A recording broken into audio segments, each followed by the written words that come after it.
All right, so we must be really coming up in the world here on Rail Talk because we're so thrilled to welcome this next guest. He's the president and chief operating officer in his 15th year at the Jockey Club. Jim Gagliano, welcome to the show. Well, thanks for having me, guys. It's a pleasure to be here. We're so stoked to have you. I mean, this is a big get for us, but it's also very relevant. There's a lot of stuff to talk about. You know, the industry is in a position in a state of transition, I would say, and you and the Jockey Club have had a lot of influence on that major transition. The chief one of which is the implementation of HISA. And so I would just like to get your general reaction. We've had the HISA the anti-doping medication control program in place for a little under a year now. HISA obviously was passed in the end of 2020. It's still early days. There's been some bumps along the way in terms of the rollout, but I do think that there's a bit of deterrence that's come about from HISA and having a central regulator for the racing industry finally. Just give me your sense of how HISA has done so far, how Lisa has done, and what work there is still to do for them. Well, there's. I'll start backwards. I think there's still plenty of work to do. They're not even a year old with their full implementation of their program. The organization was built from scratch, but to the top, I'm very impressed with Lisa and her team. They're highly professional. The people that she's got working for her are all heavily credentialed, whether they're professionals like lawyers or accountants or people that spend a lot of time in our industry, or people that she's been able to bring over from other leagues that at similar positions. I think it's a great team for both HISA and HIWU. And Jim, what's the ultimate goal that you see with HISA? Is it that we're going to be drug-free in 2 years, that we're going to have more stability as far as the investigative portion of it? What's your vision for HISA? Well, you go back to why we embarked on this long, strange journey to create a national regulator. There were such gaps in the way the sport was being regulated, whether it was the rules, whether it was the enforcement, investigations, even communications. There was huge gaps from state to state. I've famously one state that had a positive, determined that positive by declaring 2 winners in Pennsylvania. I mean, it was that bad. Of course, establishing HISA was going to have bumps in the road. There will be some. They have challenges as they exist. But I think for the first time, the sport is on really good footing with HISA. Yeah, I mean, absolutely. It's, you guys have an interesting role in the industry. You guys were partly the impetus for HISA. The FBI indictments came down. Stuart Janney reported on the 60 Minutes piece that, he was basically the impetus behind that, getting Five Stones involved and having the investigation that led to Jason Servis and Jorge Navarro being indicted amongst a bunch of other people. And now that that's kind of wrapped up, I just kind of want to get your sense.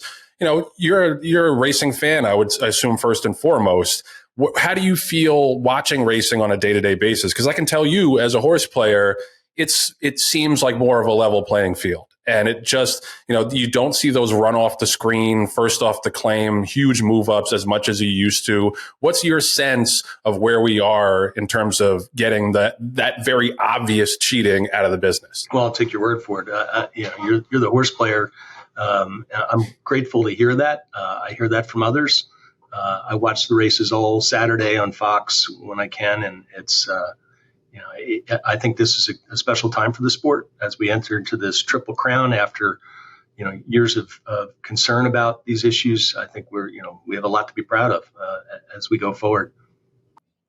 And Jim, one of the things that just came out was a 7-page summary of kind of a state of the union by the Jockey Club of what programs are implementing and kind of a gauge as to how to measure some of these.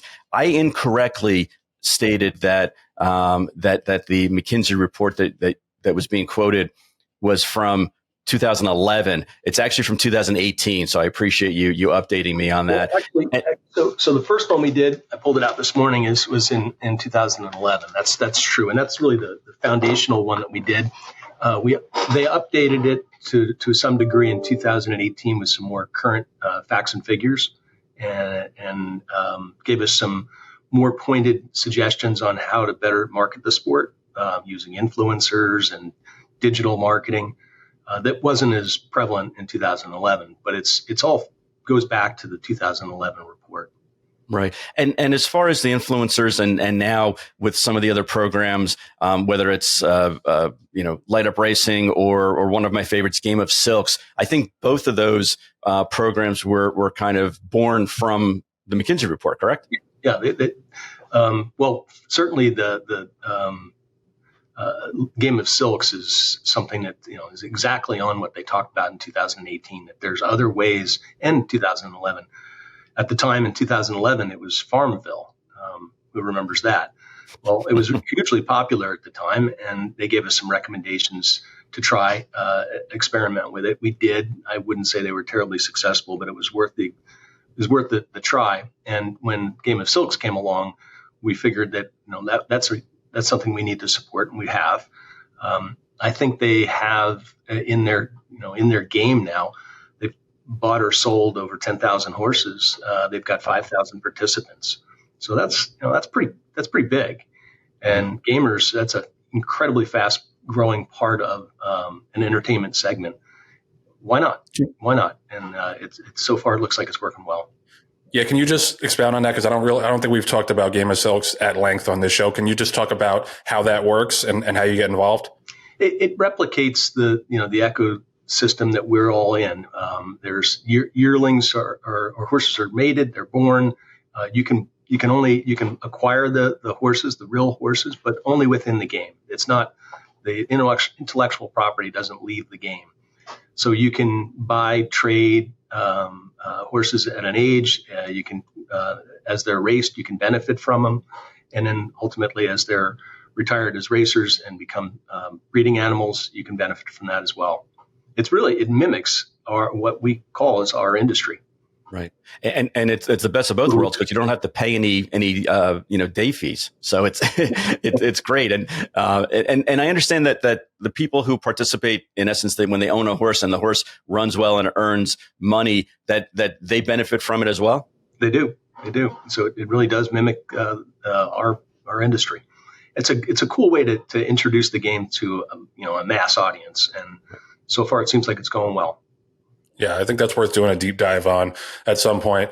I just wanted to ask, there's a lot of criticism that gets lobbied at the Jockey Club, from some of the big wigs in the sport to some of the, regular people on Twitter. And I think there's varying degrees of how valid the criticism is. But you guys are the closest thing that we have, I guess maybe before HISA, maybe HISA is now that, but you are the closest thing that we have to a unified regulator, commissioner, what have you.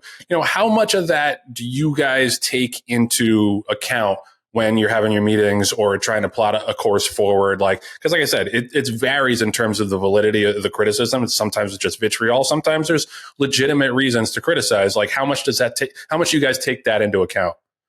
Look, how do you recognize the frontiermen and the leaders? They're the ones with the arrows in their back. But honestly, it's sometimes it's warranted. Sometimes there's things that we could do better. But almost I would say every time, decisions we make, actions that we take, initiatives that we embrace, all start with how can we improve racing and breeding, and the board of stewards, the 9 persons that are on our board of stewards take that into account. That is first and foremost of any decisions that are made. Right. And we, that's incredibly important. It's not profit. It's not anything else. It's how can we move the sport along? Right.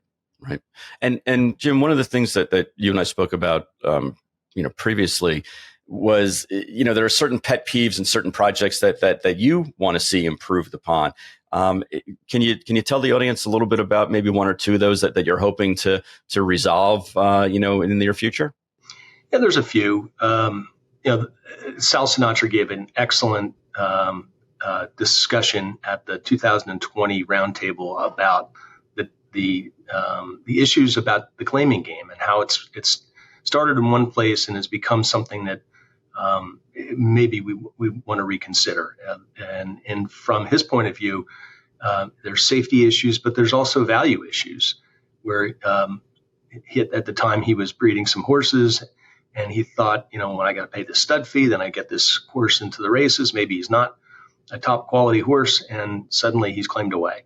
And the value that I had was eliminated. So he got to thinking about how we could address that. And he came to an idea of using ratings, which is really how the rest of the world conducts their business of racing. And it's been done in dog racing for years and some other areas. So the concept of creating ratings and using that as how you set races was first rolled out by Sal. We'd like to pick that up with some others and see if we can get some pilot programs going in North America and let racing secretaries and racing executives see how it works. It would be run through our Encompass system, so it would be relatively efficient for them to consider. And we think it's worth it. The other one that annoys me is running our races on time and with a proper scheduling. That's Joe's pet peeve also. Absolutely. Okay, me started. Yeah, well, I'd love to hear your thoughts on it, but I mean, it's just ridiculous that these races are given post times that are not kept. It's ridiculous that they're run on top of each other. We don't, this time of year especially, we don't have a lot of races. Right. We have quality races, but we don't have what we have midsummer where 30 plus tracks are running. And you mentioned McKinsey. Ben Von Willer of McKinsey, I think it was 2019, took this issue up. And McKinsey had some interest in it because they had helped some of the other professional sports work on scheduling of their events. And anybody who watches football now sees that the schedules are really well thought out. Maybe they're annoying at sometimes when they put these games on at night. John showing up to Giants games at 8:15 on a Sunday night isn't a lot of fun, but they're all designed to maximize the sport. And the same thing was put into thoughts that McKinsey had back in 2019. And essentially they said, if we can schedule these races better, where there's more what they called white space between the races, there'll be more time for handicappers to consider them. And they won't have to choose one race or the other. They can choose them all. And we'll produce more handle. And off the top of my head, I think they estimated as much as $400 million in additional handle. Wow. So we rolled that out. It was not entirely successful. I think we're going to need some champions on the racetrack side and frankly on the broadcaster side to get this done. But it seems like this is the right time to embrace it.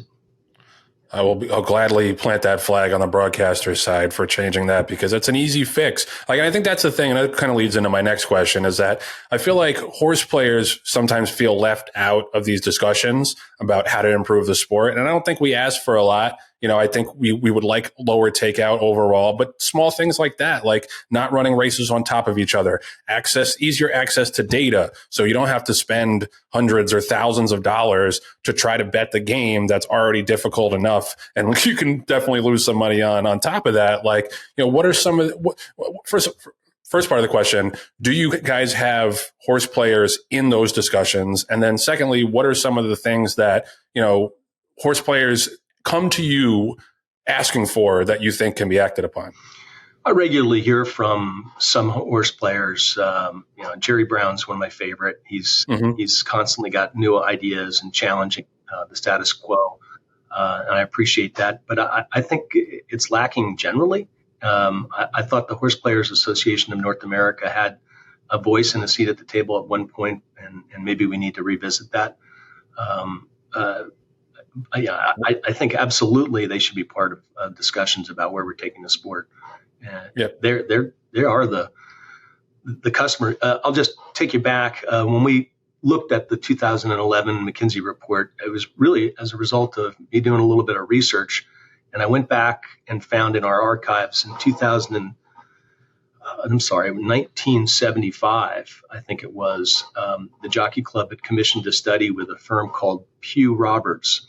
And at the time, the economics of the sport weren't closely studied or formally studied, and they really took a deep dive into it. And no surprise, their conclusion was that the horse players are central to the whole thing. How the whole game gets the fuel of the game is the horse players, and that's what makes the thoroughbred special.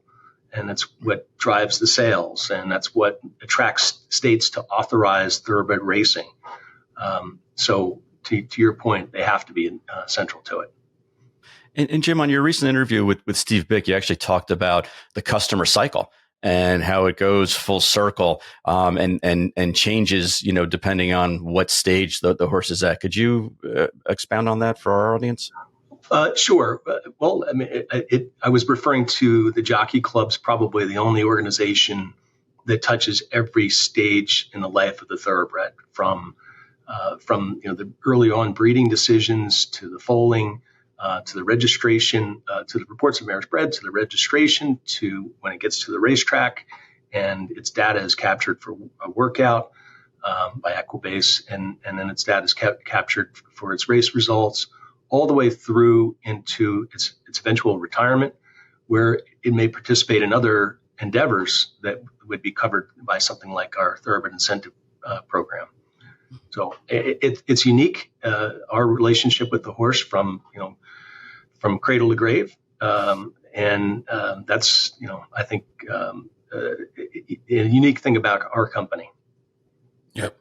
Well, and I think one of the things that you guys have really had a major impact on is the decrease of equine fatalities. Mm-hmm. And I think the establishment of the equine injury database was such a huge deal just because we had so little data on that. And that to me is one of the biggest issues in racing. Like we are in danger of losing the social license to continue our sport if we have too many horses dying on the racetrack. That's just a natural outgrowth of the increased, awareness of animal rights. And it just having that data and that transparency, I think has been an impetus for racing and racetracks to take steps to decrease the fatality rate, which we've seen pretty much every year. Can you talk a little bit about, what the next steps are in terms of, maybe working with HISA or working with racetracks? Like, how do we use that data, which is so valuable, to actually impact the way we keep our horses safe? I think it's one of the most important things we've done. It's probably completely underrated. It really started with the presentation at the Welfare Safety Summit, probably closer to 20 years ago, that we didn't really have good benchmark data. When 8 Bells unfortunately passed away at Churchill Downs after the Derby, there was a lot of questions. There were federal inquiries. What is your rate? What isn't? We needed that data, and it took quite a while. Again, Mary gets credit for the idea and for assisting us. But Kristen Werner in our office, our counsel, she to this day manages that data, and it is spectacularly combed through to make sure that it's accurate. She looks at video. She takes reports from tracks. Some cases we actually have to file FOIA requests. We've had cases where we've had people had to go to state offices in a state capital and request the information so we can get it. But now it's really well hardened, and it is foundational for HISA. We continue to produce this statistic. At some point, we'll probably step away, and this will be something that HISA does as part of their overall regulation. My view is, as much as we can make it transparent, we can hold ourselves accountable, and I think that's really important. I'm so pleased to see that we've been driving that number down, and it's almost on the tips of tongues of all industry people wanting that number down, and it really does show the collective effort is working. Right. And Jim, one of the things that came out a couple of years ago was the Jockey Club's suggestion about having a mare cap, and even though that wasn't implemented, it did spark a lot of conversation in the industry about genetics and about inbreeding and the fact that we're maybe going down the same path as standardbreds. Even though the mare cap itself wasn't implemented, are you pleased with the conversation? Has it changed the way that breeders are looking at their matings, or is it still something that we need to address? I think it's something we collectively need to address. And I'm glad that there's conversation about it. I'm glad that we're considering it. I did watch your show with Tinky, and he made the point that he was referring to a study that had come out. And he made the point is you don't know that you've gone too far until you've gone too far. Right. And that's the real trick here. It's hard for us to prove that there is a deleterious genetic impact until it's actually happened. There's been plenty of other animal species that have had to take corrective action, but thoroughbred's pretty strong and pretty rigorous. It's been inbred for a long time, but even with that, I'm glad that there is a conversation about it. I don't think we offer any solutions right now, except we need to just keep a close eye on this. It's foundational to what we do. I don't know that we have an answer, but I was in the bluegrass last week, and it was a topic of conversation among almost everyone that I met with. So we're happy to hear those conversations, and maybe we'll have some solutions at some point. Yep.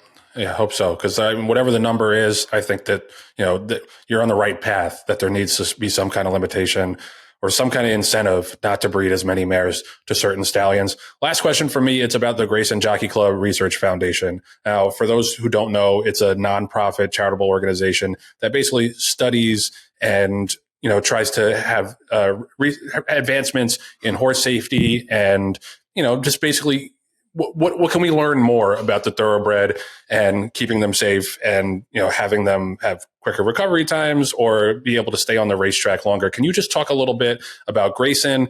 How can people get involved, and then what are some of the projects that they've done that you're most proud of?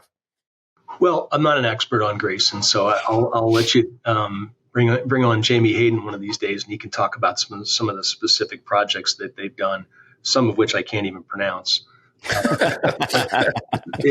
There's two things about Grayson. One is it's donations, it's support.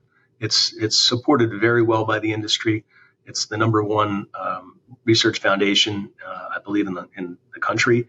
But the real secret to it is when Grayson and the Jockey Club came together. The Grayson Foundation had a scientific advisory committee, and that to this day proves to be the real strength. The projects that are brought forward and are approved go through a very specific and, again, rigorous process, and they are the gold standard of researchers that are employed to do these studies. So if you're interested in the health and welfare of the thoroughbred, to all the listeners, I would encourage you to take a look at Grayson and consider a donation. It's a really important work, and its track history has proven that. Sorry, I lied. I have one more question. It's about anytime. No, I mean, we got you on. I just want to pepper you with everything we got. So another big issue for racing that I think we've made progress on, but probably not enough progress, is thoroughbred aftercare. How closely is that something? Is that something that the Jockey Club is actively involved in moving forward, or are there certain organizations that you're working with to address that issue? Because, like I said, there's more to be done. There's too many horses coming off of the racetracks that don't have appropriate second homes or second careers. Where are you guys at on thoroughbred aftercare? Well, look, it was and to some degree remains an Achilles heel for the sport. We prepare these animals, we prepare their matings. We should be very careful about not overproducing them. We have a responsibility to them for their entire lives. We had going back 15 years ago, we had some issues, in particular in the Thoroughbred Retirement Foundation here in New York, that have been straightened out. They've done a very good job of managing their way through that. But it illustrated that we need to care not just about the horses that are on the track or in the breeding shed, but for them after. And as a result, we and some others got together, and the idea of the Thoroughbred Aftercare Alliance was birthed. And I think it's been a big success. It isn't perfect. It probably still massively underfunded. But as our foal crop gets smaller, as the awareness about responsible breeding and responsible owning becomes more part of the conversation, and hopefully with the eventual passage of the SAFE Act, which would prohibit the export of horses for slaughter for human consumption, that'll really close the door on some of the things that I indicated have been a threat to the viability of the sport. But back to there again, horses, maybe 25% of their life might be dedicated to racing and breeding. They have a lot of other really useful purposes. And as much as we can encourage that, I think we're going to do ourselves a favor and create an opportunity for the sport and the breed. Yep. And it's something, if that continues to grow and become more successful, the aftercare programs, it's something we can point to when people criticize us and say, you're not taking care of the horses. We're taking care of the horses from the racetrack and beyond. And I think that's something that we need to stand on for sure. Jim Gagliano, thank you so much for coming on, answering all of our questions. A little bit of a meandering interview on our part, but we appreciate you being game for it. Thanks for the time, Jim. You guys are great. Thanks so much. Next time I'll grow a beard. That's the price of admission. Exactly.